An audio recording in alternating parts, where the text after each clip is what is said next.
Good morning, dear students. Today's let us study regarding the gametogenesis in the female, which is called the oogenesis. The process of oogenesis occurs in the female. Understood? Now let us study in detail. The process of formation of the mature female gamete.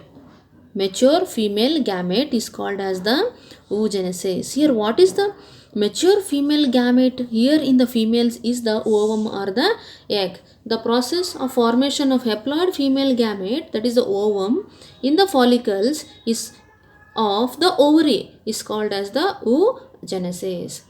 Here, this is markedly different from that of the spermatogenesis and it is in a discontinuous process. What exactly this process mean? Let us study later. Now, let's study the process of the oogenesis. As you all know that the oogenesis is the process which is initiated during the embryonic development stage, that is in the first month of the gestation period when the embryo is growing in the mother's womb. Note, this is very important point. When the female embryo growing in the mother's womb, during this embryonic stage of development, some of the diploid germinal cells, see here, some of the diploid germinal cells, okay, they divide repeatedly. Here they divide repeatedly means they undergo mitosis, producing a large number of the oogonial cells, or it is also called as egg mother cells. Okay, egg mother cells are formed. How they are formed?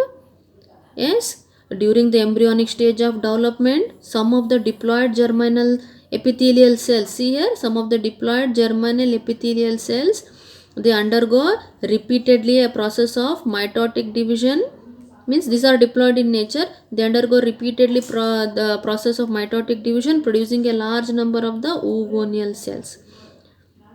Understood? And the fixed number of oogonia is formed when the fetus reaches to the 25 weeks. No more oogonia are produced after the birth. Okay, now this phase is called as the multiplication phase. Now, next phase is the growth phase. What happens in the growth phase is that, now this is the second phase. See here, oogonia, it starts the second phase called as the growth phase by the cell growth. Actually, what happens here is, now in the second phase or the growth phase, the one of the diploid oogonial cells, here number will be more. Only one of the diploid oogonial cells undergo growth, increasing in cytoplasm. It undergoes cell growth. Okay, increase its cytoplasm and accumulates yolk and transformed into a large oogonia. Now this enlarged oogonia with accumulation of the yolk and the cytoplasm, now this is called the primary oocyte. Which is also diploid in nature.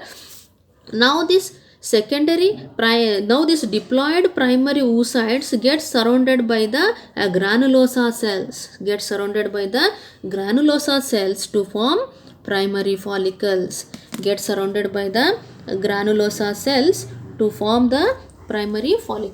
Observe here the development of the follicles. Here the primary oocytes, okay, the development of the oocytes and the follicles takes place. The continued development of the follicles. Here primary oocyte is surrounded by the another layer of the cells called as the granulosa cells. Okay, granulosa cells to form the primary follicles. And large number of the primary follicles, they get degenerates during the phase of from the birth to the puberty. This we call it as follicular atresia. And therefore at puberty only how many follicles will be? 60,000 to 80,000 primary follicles are left in the each ovary.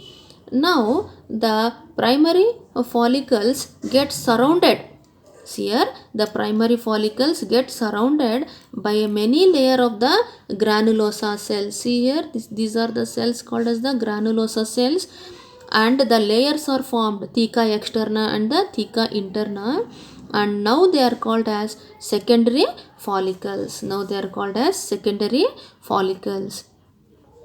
Okay, when they are called secondary follicles, when the primary follicles get surrounded by more layers of the granulosa cells and new layers are formed, new theca, and are called as secondary follicles.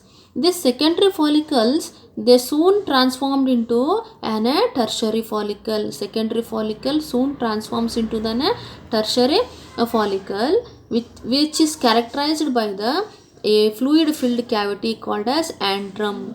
Which is characterized by the fluid filled cavity called as antrum.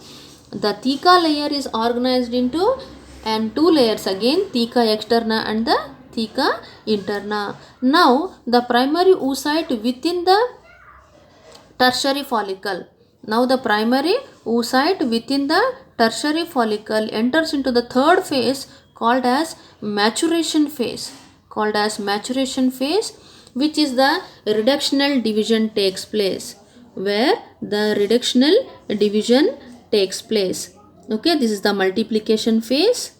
Next is the what we studied is the growth phase, and third it enters into the maturation phase.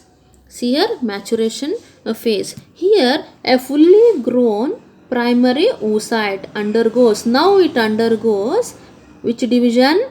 The reductional division called as meiosis 1. Reductional division called as meiosis 1. This meiosis 1 results into the formation of two unequal, remember here they are unequal sized haploid cells, two unequal haploid cells. Understood? Here the reductional division takes place by completing its first meiotic division, leading to the formation of the unequal division, resulting in the formation of one large secondary oocyte. This is the large secondary oocyte, and one is the tiny polar body. This is the tiny first polar body. Now what happens next? The secondary, why it is large? Because the secondary oocyte retains bulk of the nutrient rich cytoplasm of the primary oocyte. Okay, the tertiary follicle having secondary oocyte, further it undergoes changes into the mature follicle or the Graafian follicle. Understood? Now this secondary oocyte undergo secondary meiotic division. Continued up to the metaphase 2. And gets suspended, means get arrested. This stage is arrested at the metaphase 2. Okay, and it is completed, means what? Again second meiotic division occurs only when there is a sperm penetration. So ovulation occurs at this stage. Ovulation occurs at the secondary stage, means the Graafian follicle or the mature follicle release secondary oocyte or the ovum when the from the ovary by the process called as the ovulation, by the influence of the LH hormone, and again the entry of the sperm into the secondary oocyte. At this stage, when there is a entry of the sperm at the secondary oocyte, it stimulates to complete the meiosis 2 division and forms another functional haploid ovum or the egg and the second polar body. Okay, at the meiosis 2, when it occurs? When the sperm penetrates. Okay, this is the secondary oocyte. It gets arrested at this stage. Okay, at the meiosis 1 stage gets arrested, and again the meiosis 2 continues when there is a sperm entry, and when it's sperm entry, it develops into another division and forms one, the functional ovum and the second polar body. Finally these polar bodies get degenerated. Therefore the meiosis 2 will be completed only if the egg gets fertilized. When the egg gets fertilized, then only it is completed. Okay, thus during the oogenesis, 4 cells are produced. Among them, one is the functional oocyte and 3 are the non-functional polar bodies.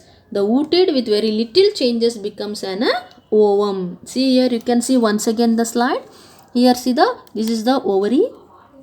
This is the ovary. Some of the diploid germinal cells in the ovary undergo differentiation and undergo diploid cells.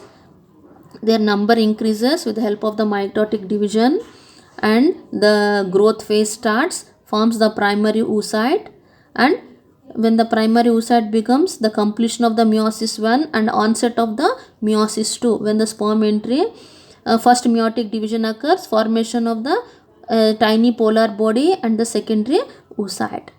Okay, this secondary oocyte, at this stage the ovulation occurs, and after the sperm entry it triggers the completion of the meiosis 2 and second polar body is formed. Okay, this is the process of the oogenesis. This is the process of the oogenesis. Okay, thank you. In the next class we shall study regarding the menstrual cycle.